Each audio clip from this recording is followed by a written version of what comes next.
Hi, my name is Mark Monlitz, and you're watching another episode of Epic Sketch Time. I'm a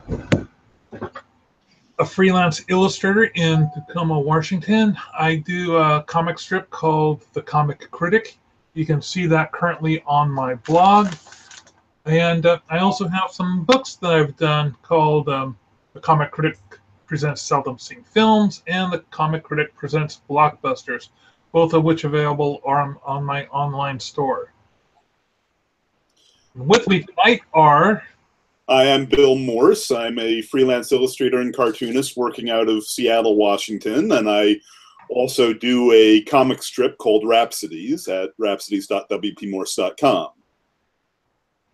Hey everybody, my name is Ian Castrita. I'm an illustrator, cartoonist, and graphic designer working out of Tempe, Arizona. You can check out my stuff at unfedartist.com. So how are you guys doing? All right.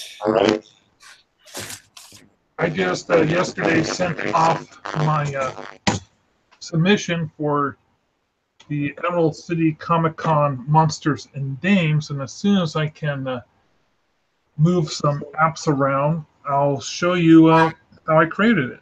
Oh, good. I'm looking forward to seeing how that turned out. So how much time did you end up spending on that, Mark? I didn't bother tracking it. Way too much time. Yeah.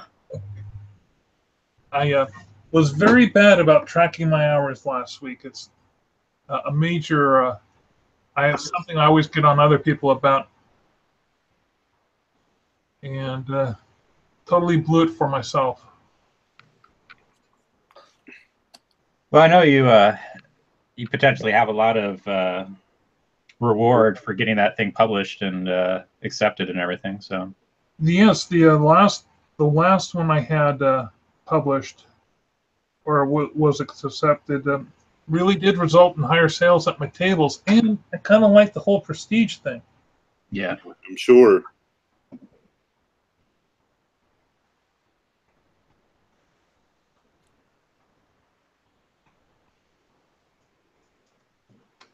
Bill, is that the same page you were working on last week? Yes, right? it is. It is. I'm very happy to say that they finally finished the line work. So I've blocked out most of the flats and I'm definitely on the home stretch with finished doing the color.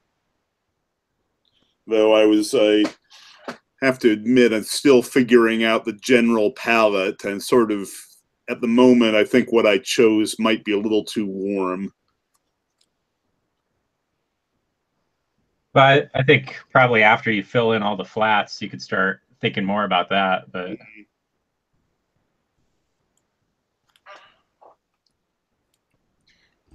and it looks better with the dialogue anyway, as you can see here, which breaks up a lot of that empty space.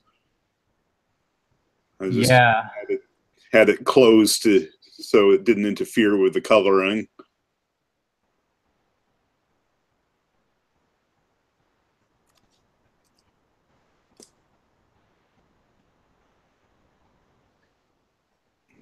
So this is your Sunday comic, as you put it?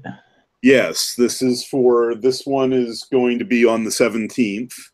All right. Still figuring out what Christmas Eve is going to be.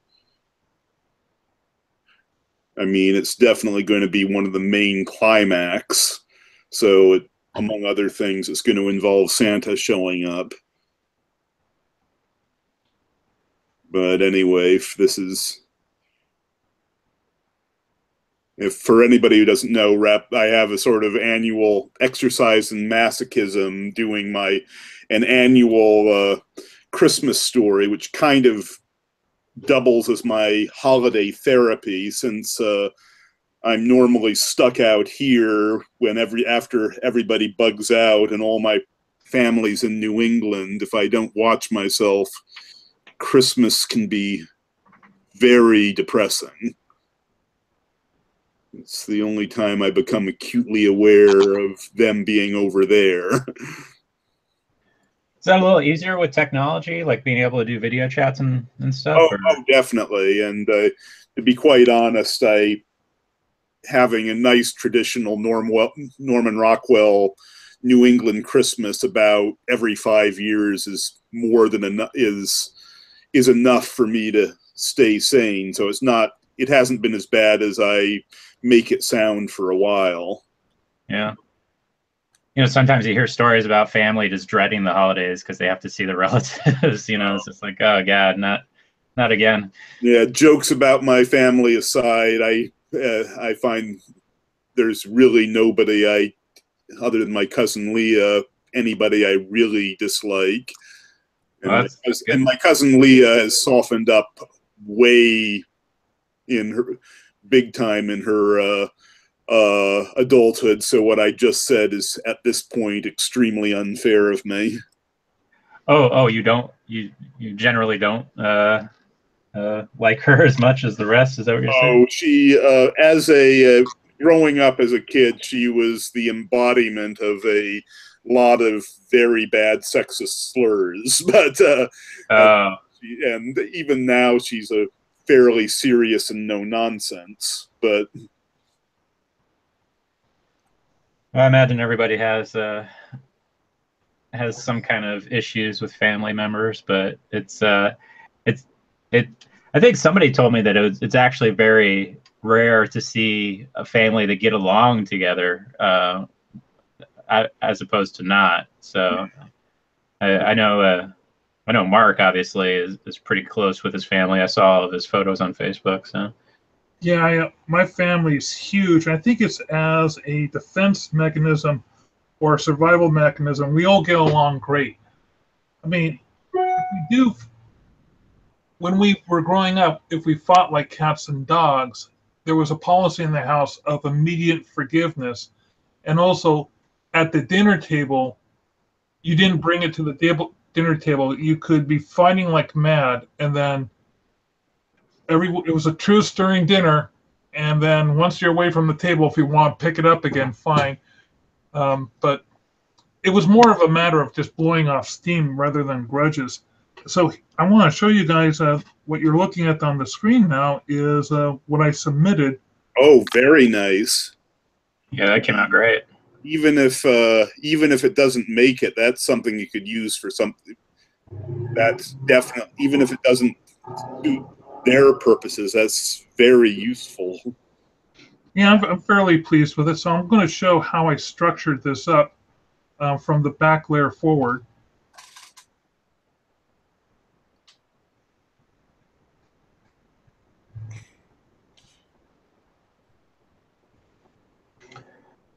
You mind just for our viewing audience, kind of like talking about the genesis of it and everything, and like how you got the idea and all that?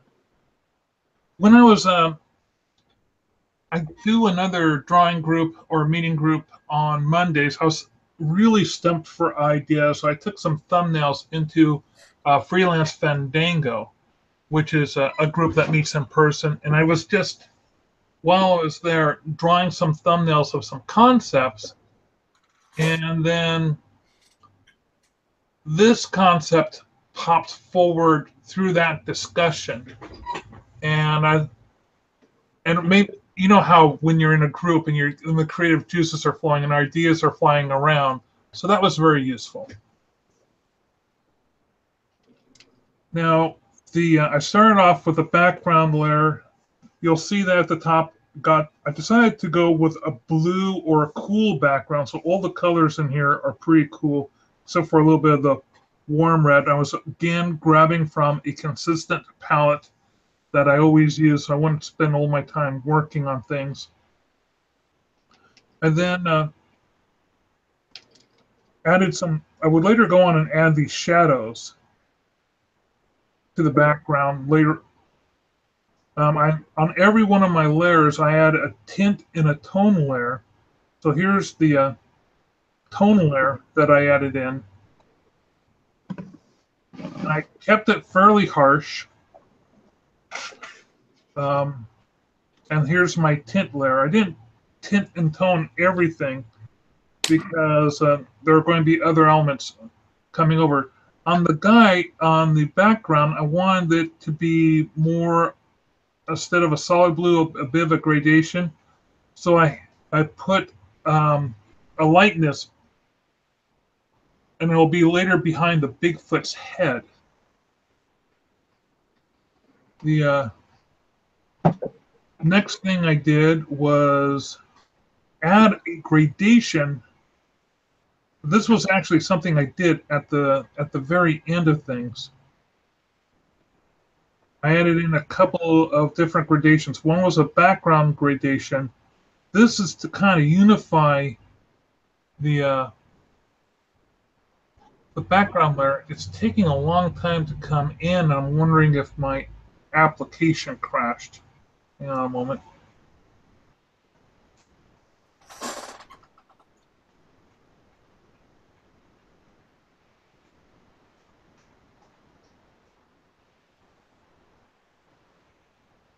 Yeah, my Photoshop crashed. Sorry about that. Time for a commercial break. I'll let you guys talk about how you're putting your stuff together. Well,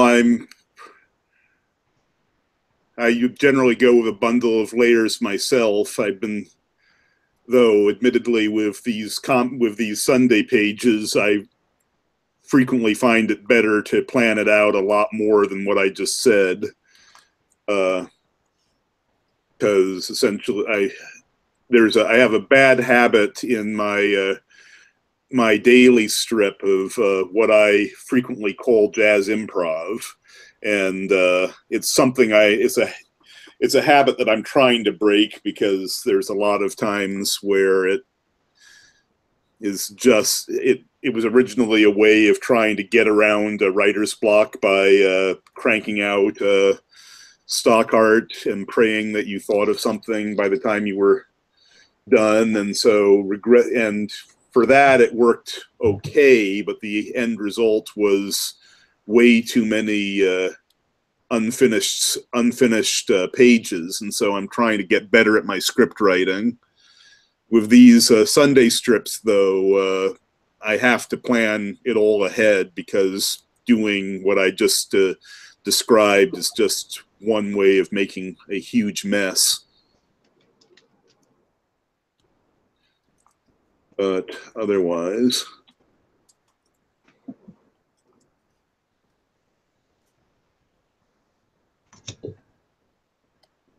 You back up and running, Mark?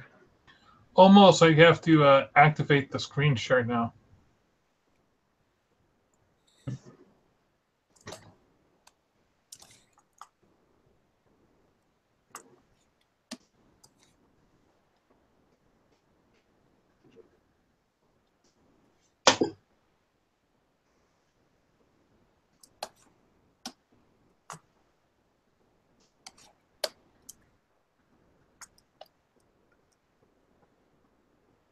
Okay, so here is the gradation, and as you can see, it's in the background where this hill, not this bush, but this hill and these bushes on up.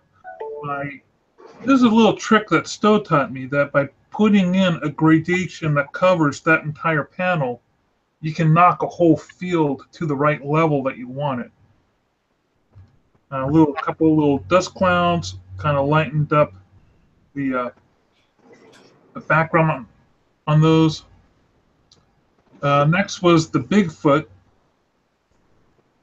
and again with him I did a little bit of a tint layer, a little bit of a tone layer, and these layers I'm softening these a little bit as I move forward. But I had planned on doing a lot of drawing of additional fur colors on him, but I realized I just ran out of time. Doing all the tint and tone layers with jagged edges rather than smooth ones, drawing all that just took a lot more time than I anticipated. And then what I did was on his legs, because the figure was going to be on front of him with a bunch of flat fills, pretty much like this, they were starting to compete a little bit. So I put on a gradation that just went up to his knees. And if you look here, Oh, it's not so obvious on that knee as it might be on this one. You can see that I added a little bit of a mask on that gradation to give it a furry edge.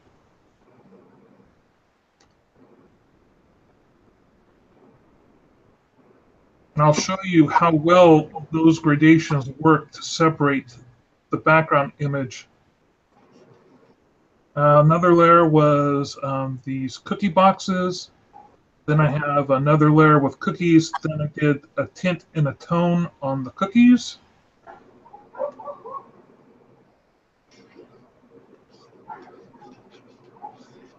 And then I added the girl.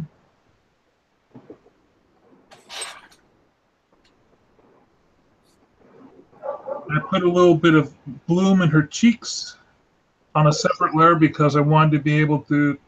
The reason I put tints, tones, and highlights on different layers is so I can change the opacity of them inside Photoshop and really get it what I want. So here I am adding the tint and the tone to the wagon and the girl.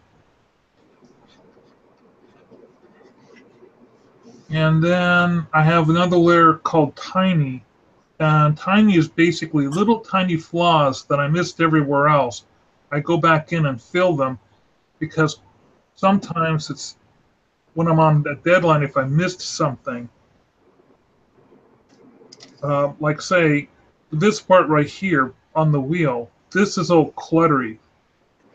And I would later go in and correct that in the final stage because that just didn't look right. I just got rid of that.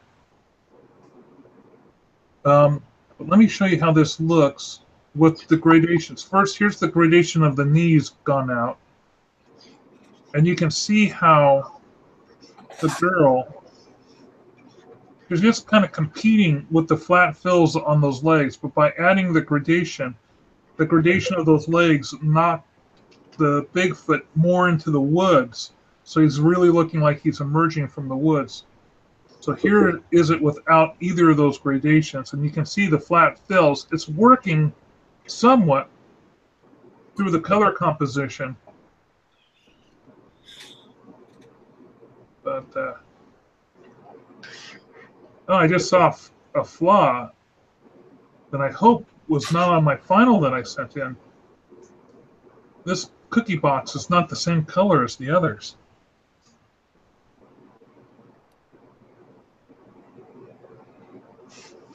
Ah, there we go.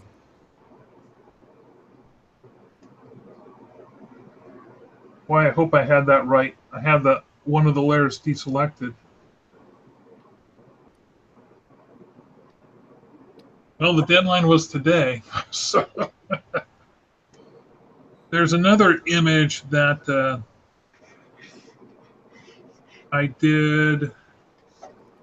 Let's see if I can find it.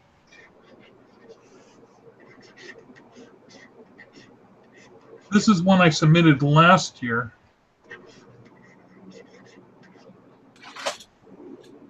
Oh, good. I'm looking at my final. I did have the corrected on the final. So here's the final TIFF file I sent in. I corrected that cookie box. I cleaned up that axle bit because instead of having 3 different colors happening in there, there's just that one.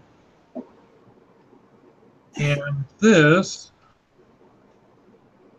is the other submission I put in.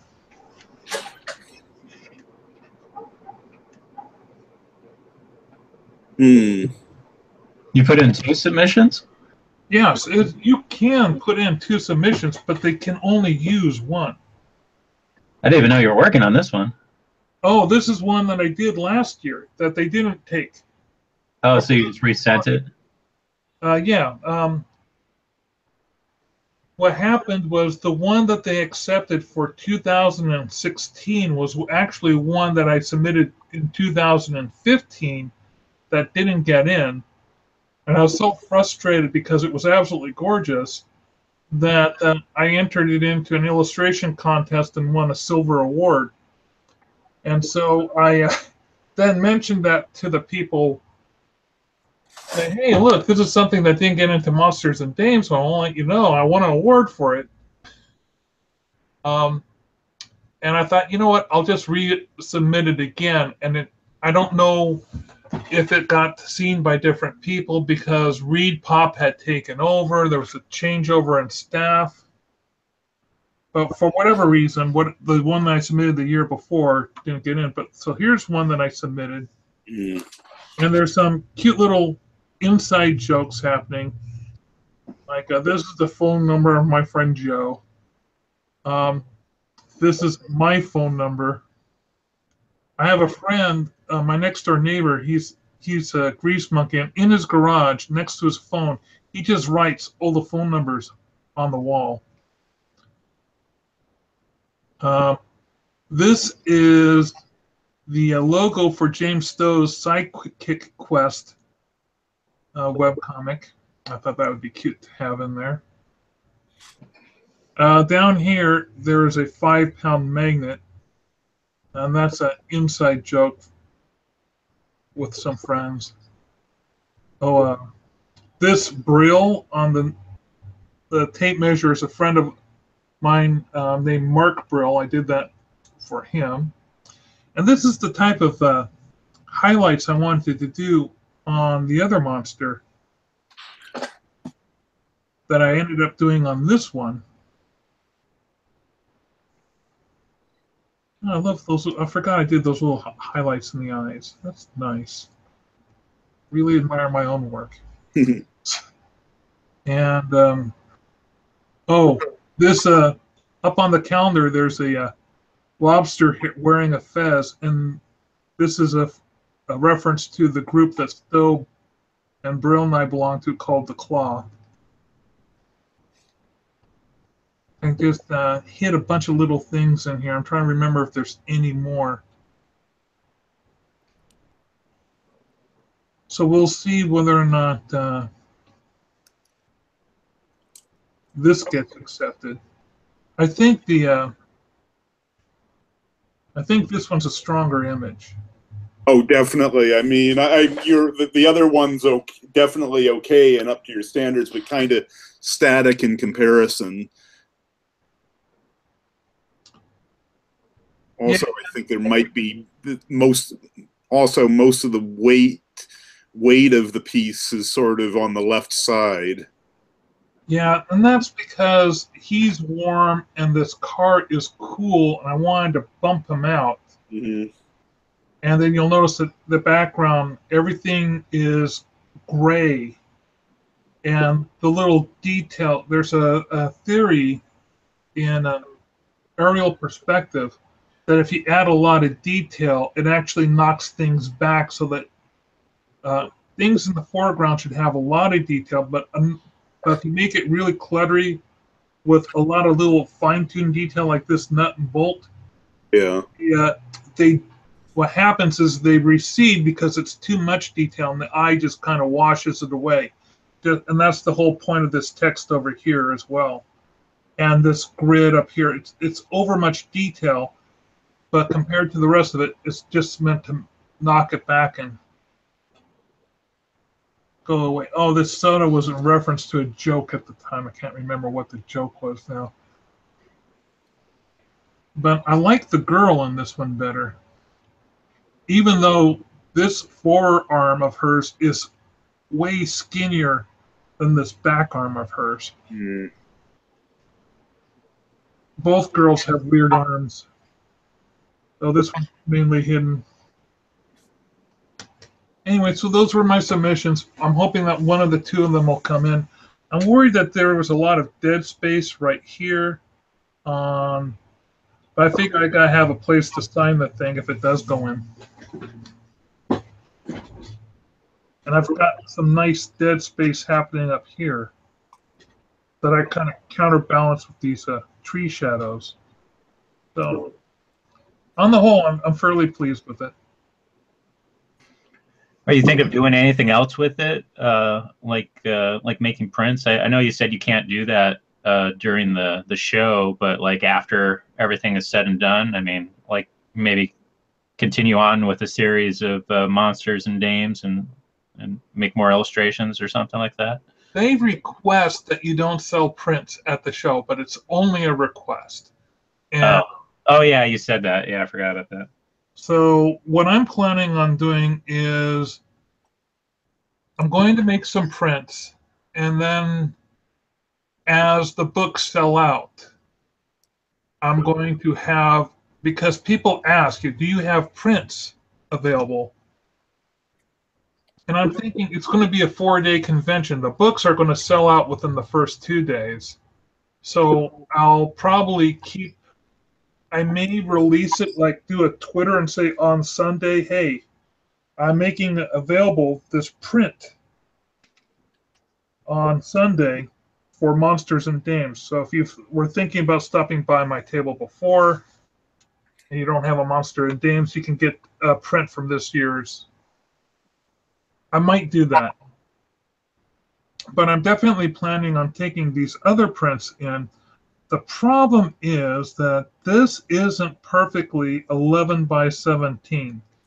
There's going to be some dead space at the top and on the bottom, about half of an inch or so to make it fit. Now, with this one, I could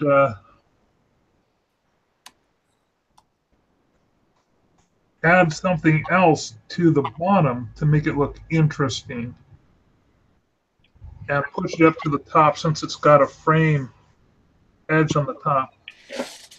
I was thinking also about in this one, just going ahead and drawing extensions for those inches since there's nothing involved here except for these solid colors.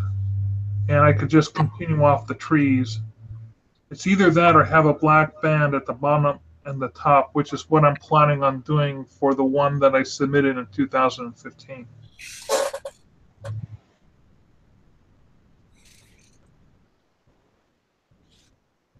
Because one of the things I hate is I hate text on a poster or a print. And I could possibly just put a black bar at the bottom and do Monlux illustration. But it just feels too 80s to me.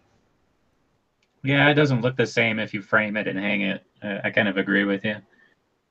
I mean, obviously there's like concert posters and stuff, but that type of illustration, you know, text would seem like it's added on as opposed to being integrated into it. So, Ian, what are you working on today? A little Santa?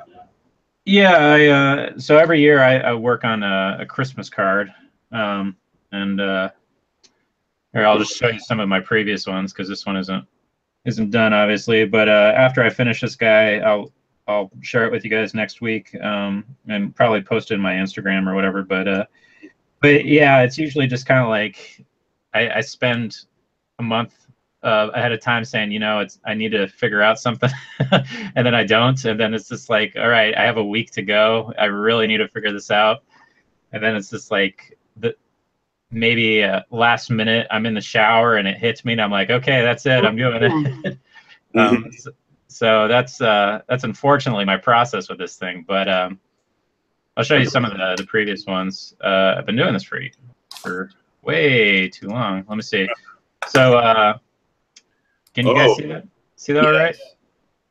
So this was just a simple like Santa Claus illustration I did, no joke or anything. But I tried to play around with Clip Studio Paint and kind of get some different effects and try to have some fun with it. Let's see. This one is kind of the same thing. I was like playing with watercolor effects on Clip Studio, but the joke was basically the little kid Susie was really worried that Santa wasn't going to make it to her house, and so she drew him a map. And I thought, okay, you know, I got the cute factor. Hopefully somebody will appreciate this. It's nice. I mean, I'm still learning how to paint on Clip Studio, so it's interesting seeing other people do it. Yeah, I mean, it has a lot of versatility, and especially if you can go out and buy specialty brushes. Maybe I'll throw a few links to some of the specialty brushes that I have, just in case anybody's interested. But so this is typically my kind of style. Like I'll do a like a little cartoon with a caption or something, Uh, so so here the kid is really wants milk and cookies, and so he pretends to be Santa Claus, and makes all of his pets, reindeer and all that stuff. So Hmm. just stupid and cute. Yeah. I'll show you one more, and then I'll. So this one I think is actually on my website,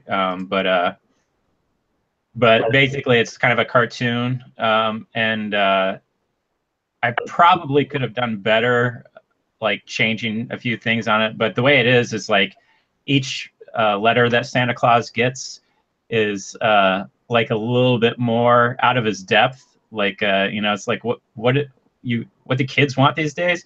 So Hmm. it kind of starts out with like a toy horse, and then a baseball glove, and then he wants a radioactive Viking gecko, and he's kind of like frowning as he gets it ready, and then it's like preparing a computer for some kid, and he's like, system boot error, what the heck does that mean? And then the final one, like the kid wants a Playbox 720 with a copy of Attack Assault 5 and a VR helmet, and he's like, who doesn't like gift cards? And this reminds me of one of my favorite made-for-television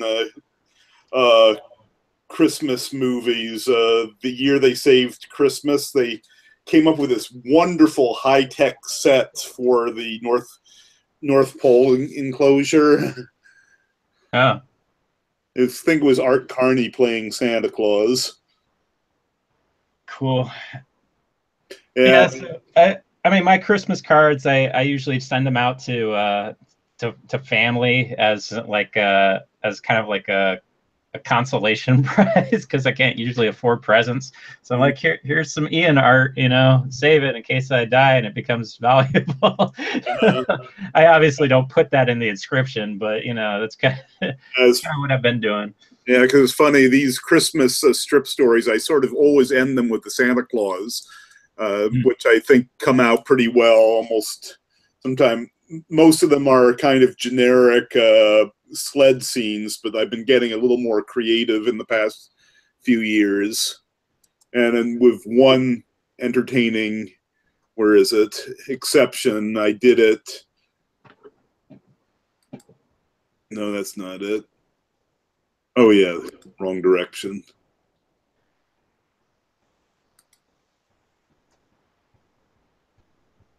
That's it.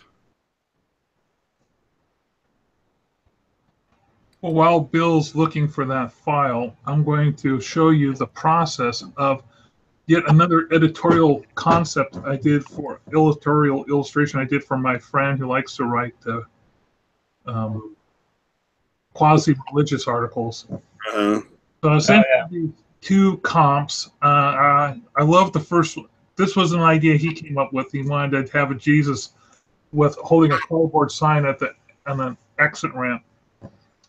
And we quickly discarded the second one because Jesus wasn't really the main attraction. The car was too geometric and taking too much of the focus.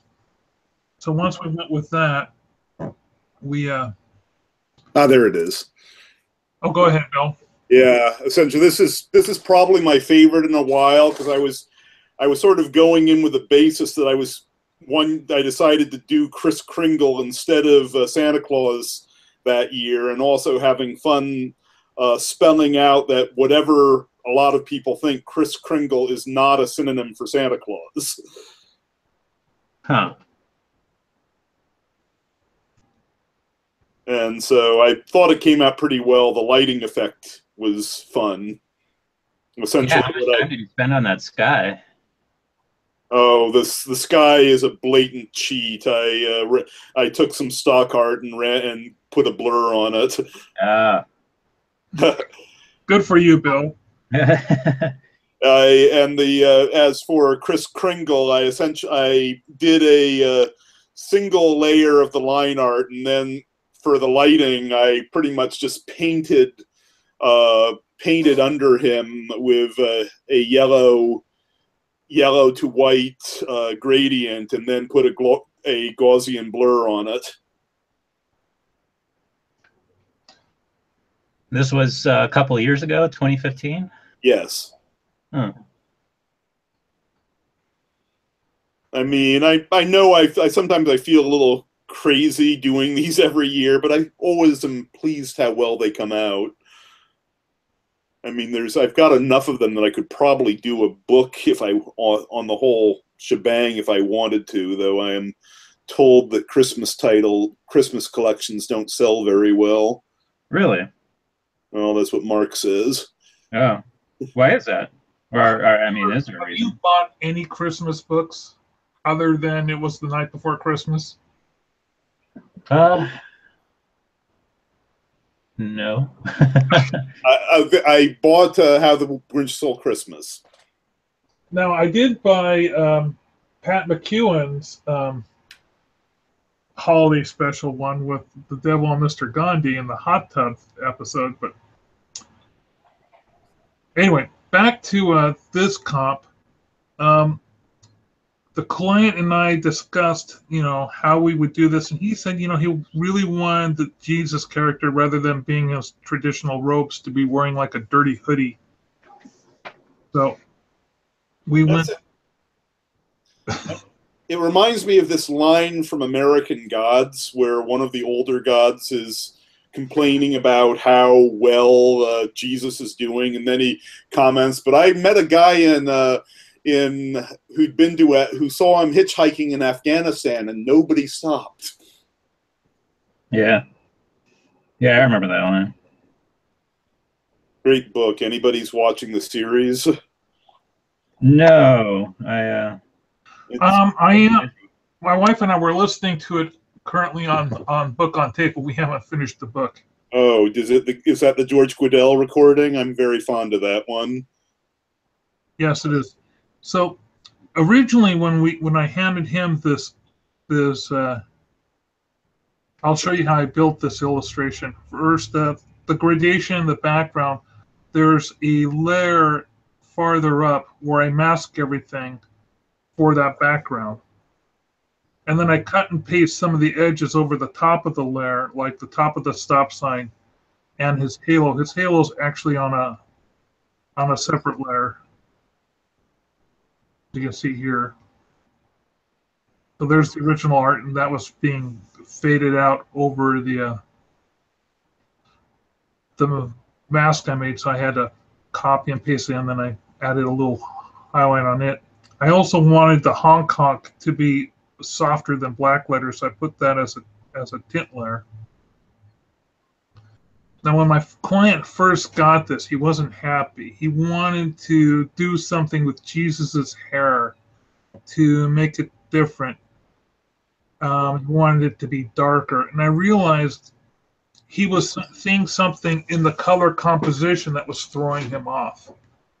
And I made this entire figure warm, thinking, okay, this warm against against this cool background and this, neutral brown on the side would be perfect.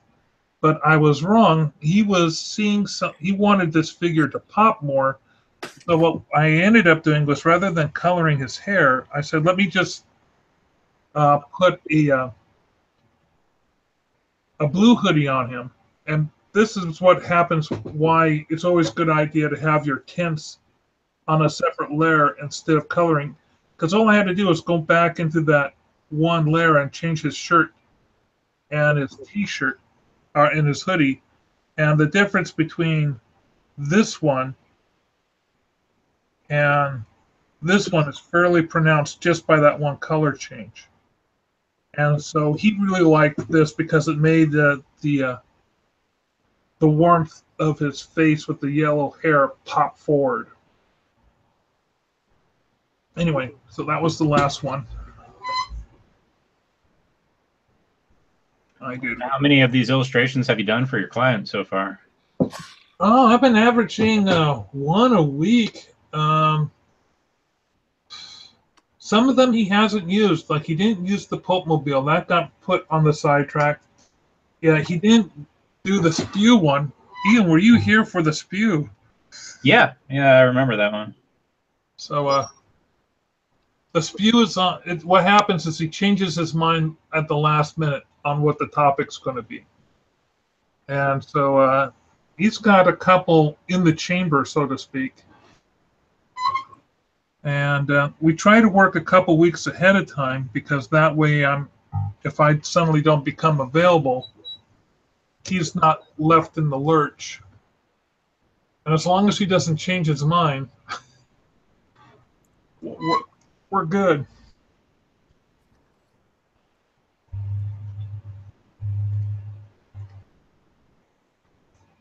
Are there any plans for all these illustrations, like outside of his blog posts? Like, are they going to be collected in a book or something that he's making, or? Well, we're talking about that. Right now. The licensing is pretty much for his blog entry stuff, but if either one of us comes up with an idea, we'll let the other one know. Well, I think we might do something down the road, but since he tends not to market himself, it might be that I get a fairly decent share, or I might just, if it's solidly my endeavor. Now, he's a good friend. He's not going to, raise any hackles. Plus, I'm doing them for him super cheap. I'm spending way more time on them than I normally would, but he's also been one of my largest clients. So I'm giving him a little bit of a deal. Plus, I get to color things how I want to. He gives me such free latitude on doing stuff, and he and I are on such. He's such fun to work with. Yeah, it does make a difference. I'm just going through my various aliens, trying to think if there's one here that still needs to be cleaned up, or if I can start finally coloring these things.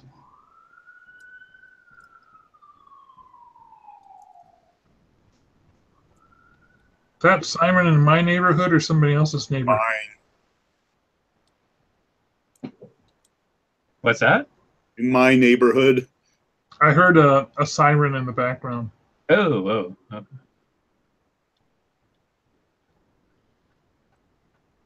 Yeah. Sounds like 50th and Roosevelt from here. And also I get a bit of it because the fire department is about a block down from my place.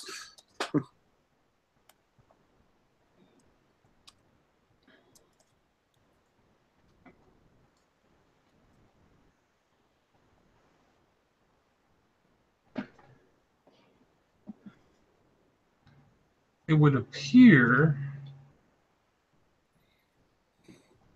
that my 20,000 miles from Earth may not have been cleaned up yet. Oh.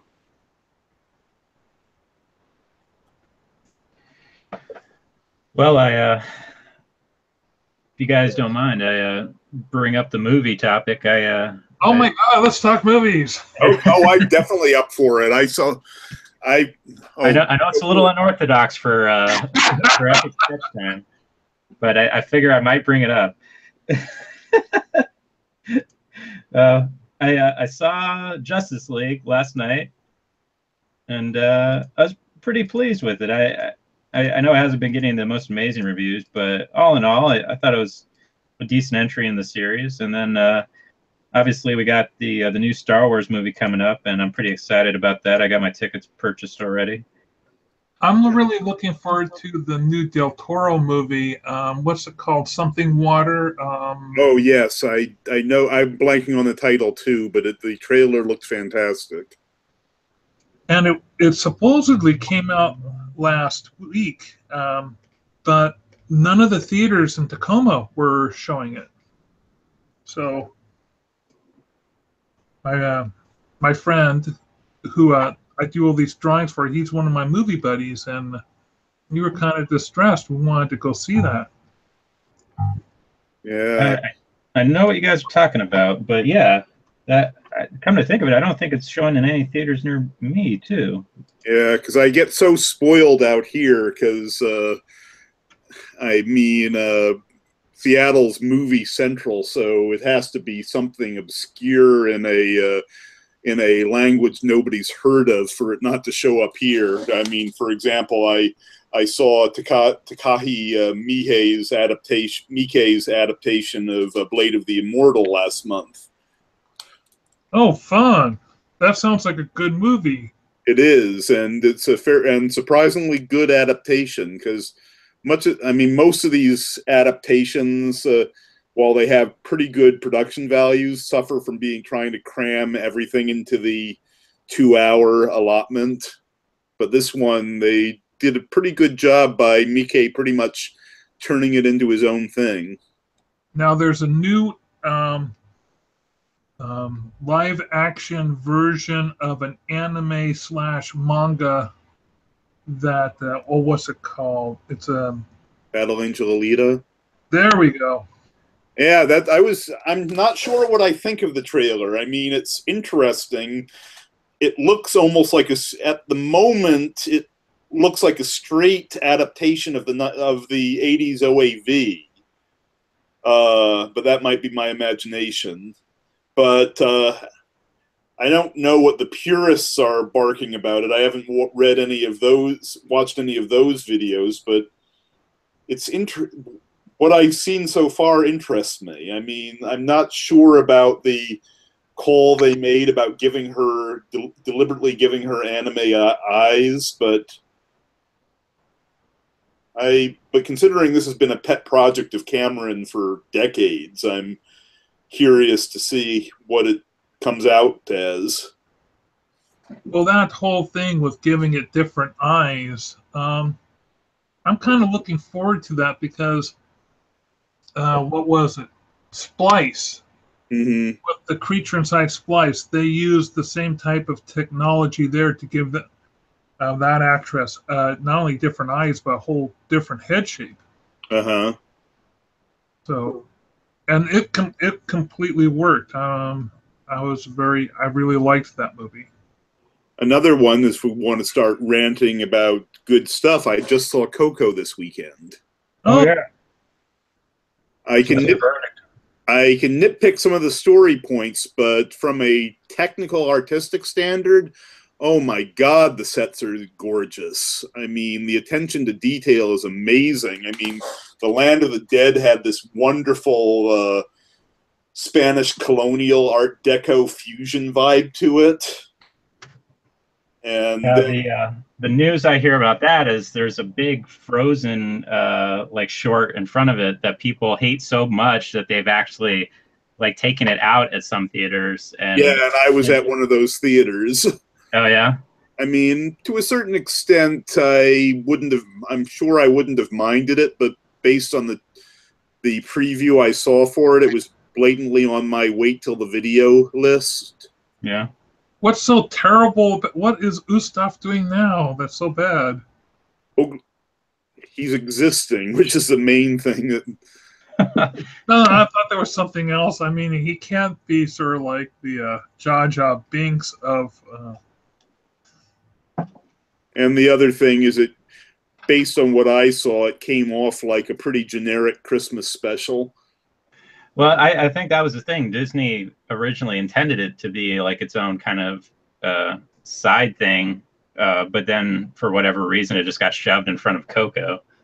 And I'm sure what else annoyed the heck out of people was that Pixar is so famous for their wonderful artistic shorts. Oh yeah, sort of insult to injury. Yeah.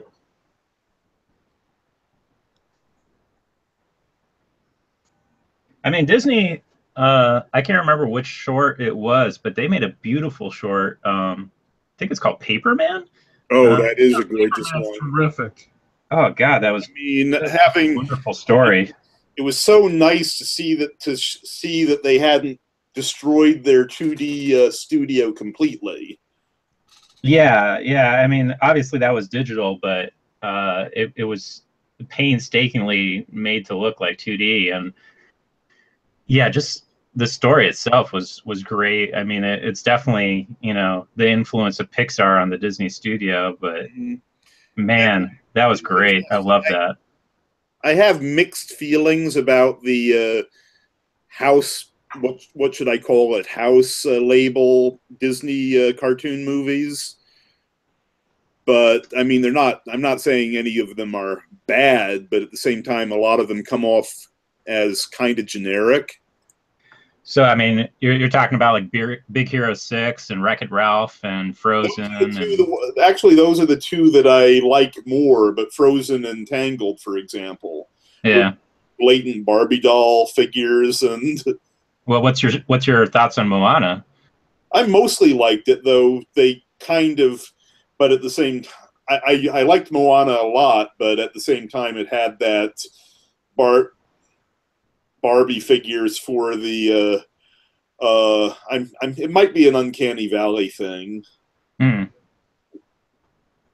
I don't know. The ending of that movie reminded me so much about the ending of The Croods that I wasn't very impressed. Where you have just a bunch of people running around, doing things, jumping into the future. It's hard for me to judge because I actually am because I like Christopher. What's his name? The same guy who did Lilo and Stitch. I like his work. That probably gives me makes me a little biased about the Croods. As well. I found out something about Lilo and Stitch the other day. If you look on YouTube, Lilo and Stitch went back and redid some of the animation because of 9/11. There's the scene where the two spaceships are kind of being, the bad guys chasing the good guys in the spaceship and slowly knocking it out of the air. Yeah. In the original animation, the mad scientist and Stitch and the characters aren't on the mad scientist spaceship. They're on a 7-Eleven. Okay. Oh, probably not a 7-Eleven, a 747. Oh my God. Oh, 747. Okay. Yeah. Yeah. Right. It makes a lot more sense than a 7-Eleven, doesn't it? I was like, oh no, not that. Yeah, but they thought that, and one of the scenes had the airplane kind of crashing into a building that was in a curve and then flying off of it while destroying part of the building. So they just thought it'd be better to remove that or redo. So all the internal scenes where they're in a cockpit, their motions and the figures are all the same, but the backgrounds are completely different. And I found it interesting to watch the side-by-side shots on YouTube. I don't know if you guys remember this, but both the first Spider-Man movie and Men in Black 2 both went back to the drawing board because of 9/11. I remember that with Spider-Man because with the trailer of catching that had him catching the helicopter in a web that he made between the two towers. Yeah, I saw that trailer, and that trailer was up for about 3 days before they yanked it down. They pulled it immediately from circulation once 9/11 happened. Yeah. But what also happened was the big grand finale scene in Men in Black had been based at the towers. That was the landmark that they had used. So they had to go back in and redo all the shots that made reference to that because it was all about finding the girl and finding the location where she was going to be launching off from. So if that looks a little weird and a little contrived, it's because they were having to change all that at the last minute. Talking about the second Men in Black movie? The second one, yes. Oh, okay. All right. Huh. And that footage never saw the light of day. So it's really a shame that the Arnold Schwarzenegger's movie Collateral came out that same, or was going to come out. He just pulled that movie completely. Can you imagine all the millions that got lost? But it would have been a terrible. No, it wasn't called Collateral. Yeah, was it Collateral? But basically about a man going on a rampage because his wife and his family dies during a terrorist attack. Oh, So he thought it would just be in too poor taste. So he lost millions because he didn't release the film. He waited, I think it was 9 months before releasing it, and then he didn't push it very hard. yeah, it's I do remember a lot of things kind of like that happening. Just like there was a video game, the flight simulator video game. Actually, that was pretty well documented. It was in the news and everything. But they removed like the Twin Towers from like all these video games and a whole bunch of stuff.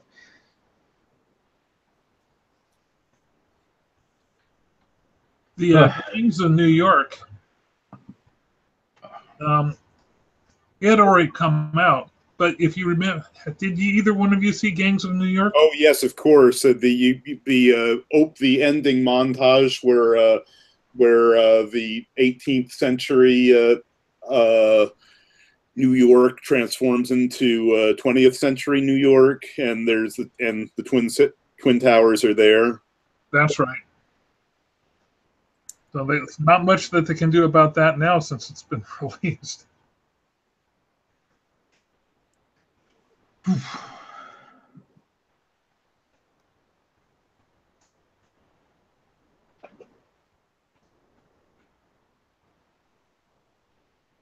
Well, we're coming in on the final stretch, right? Yeah, we're 2 minutes away. Okay. Oh. You guys want to call it good? Yes. I'll see what you all think so far. That's probably could have made some better time, but I'm pretty happy so far.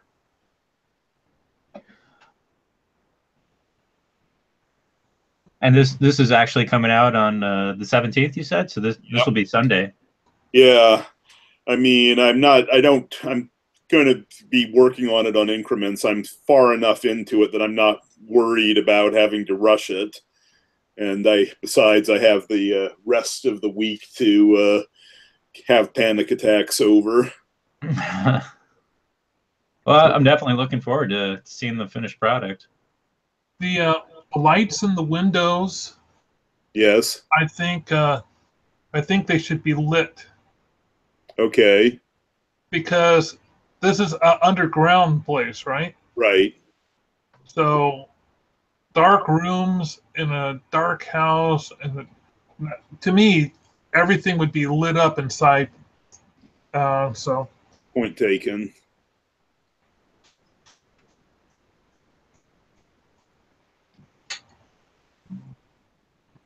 What's the alien of the day for you, Mark? Well, Bill, you should know the name of this Harry. Oh my God, Harry Harryhausen. It's called. I forget whether they pronounce it Ymir or Ymir, but it's the monster that they take back from the first manned mission to Venus, where they find an egg and the egg hatches and this thing keeps growing and growing and growing. And then he fights an elephant. I thought he got bigger than fighting an elephant. Yeah, well, I think he did. The elephant lost. He becomes absolutely huge at one point. Do you think that Harryhausen was using some stock footage from his own stuff? Because I also remember Guani fighting an elephant as well, and I'm wondering how much of that was recycled. I don't think any of it was recycled. Anyway, gentlemen, folks, you have been watching another episode of Epic Sketch Time. If you'd like to participate in Epic Sketch Time, please contact me. My email is markmonlux@comcast.net. That's MARKMONLUX, or you can reach me at markmonlux on Twitter. And I'll see you guys. I am planning on doing it next week. Are you guys available? I'm available. I think so. Let me check. Yep, the 18th. It should be okay. Yeah. So until then, guys, take care, and Okay. we'll see you next time. Yep. Ciao. Bye. Bye.